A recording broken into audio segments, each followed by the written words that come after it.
Bapak,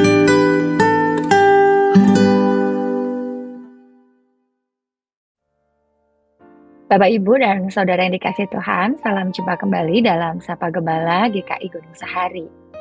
Bapak, Ibu, kalau kita merenungkan keberadaan kita di Indonesia, kita mendapati bahwa Indonesia ada dalam kemajemukan. Salah satunya adalah ada aneka macam agama yang diakui di Indonesia, paling tidak 6 agama yang resmi diakui di Indonesia.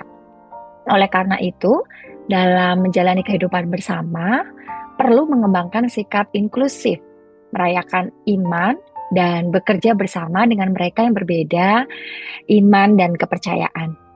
Dan sebetulnya, sejak semula, gereja tumbuh dalam konteks kemajemukan. Gereja mula-mula atau gereja perdana itu juga terdiri dari campuran orang Yahudi dan non-Yahudi yang beriman Kristen. Dan tumbuh juga dalam situasi persilangan budaya dan sekaligus benturan budaya. Kalau kita melihat dalam Kisah Para Rasul 6 ayat 1, dikatakan bahwa di antara mereka ada komunitas Yahudi yang berbahasa Yunani. Artinya mereka adalah kaum Yahudi yang tidak lagi berbahasa Ibrani atau Aram. Dan gereja mula-mula atau gereja perdana dari hari ke hari jumlahnya semakin bertambah. Dan ketika jumlahnya semakin bertambah, pada saat yang bersamaan berbagai masalah mulai merambah. Tenaga para rasul tidak mencukupi untuk melayani seluruh umat yang kian bertambah. Akibatnya pelayanan kasih terhadap janda-janda orang Yahudi yang berbahasa Yunani terbengkalai. Di tengah situasi itu, Rasul Paulus mengumpulkan seluruh umat dan mengajukan kepada umat untuk memilih wakil-wakilnya untuk diangkat menjadi para diakon. Mereka yang membantu para rasul melakukan pelayanan diakonia. Mereka fokus pada apa yang menjadi masalah dan bukan pada siapa yang bersalah. Mereka mencari solusi dengan saling merangkul, bukan saling memukul. Dan kemudian dipilihlah 7 orang dari antara mereka yang terkenal baik, penuh roh, dan hikmat. 7 diakon tersebut adalah Stefanus, Filipus, Prokorus, Nikanor, Timon, Parmenas, dan Nikolaus. Nikolaus ini adalah seorang Yunani yang memeluk agama Yahudi dan berasal dari kota Antioquia. Seorang yang mengalami persilangan budaya. Orang non-Yahudi namun beragama Yahudi.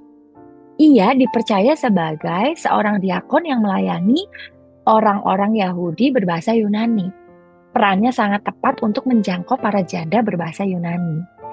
Kita melihat bahwa gereja Kristen perdana atau mula-mula ternyata membuka ruang pada keterlibatan baik yang beragama Kristen maupun yang beragama lain, yakni Yahudi, untuk terlibat pada pekerjaan Tuhan. Dan gereja mula-mula membuka tangan untuk bekerja sama lintas iman.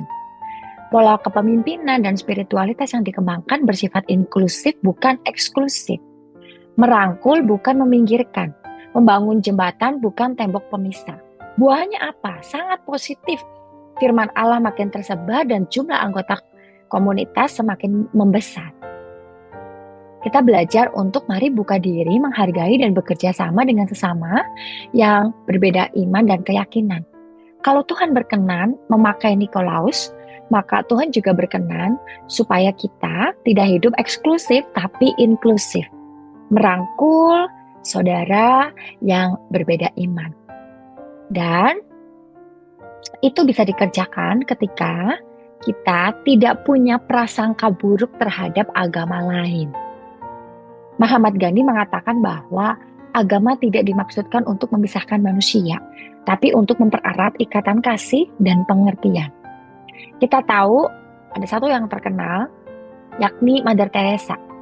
Pelayanan yang dikerjakan tanpa pamrih kepada semua orang yang membutuhkan tanpa memandang agama atau kepercayaan mereka.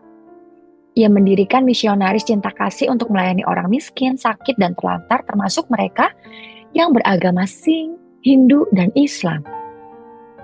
Dan Mother Teresa kemudian mendapat penghargaan Nobel Perdamaian merupakan pengakuan atas dedikasinya dalam melayani umat manusia tanpa memandang perbedaan agama. Yang dikembangkan adalah sikap inklusif. Desmond Tutu mengatakan, kita mungkin berbeda dalam keyakinan, tapi kita satu dalam kemanusiaan. Mari kita hidup dalam persaudaraan lintas iman. Kita mau satu dalam kemanusiaan, walaupun kita berbeda dalam keyakinan. Tuhan yang memberkati kita. Amin.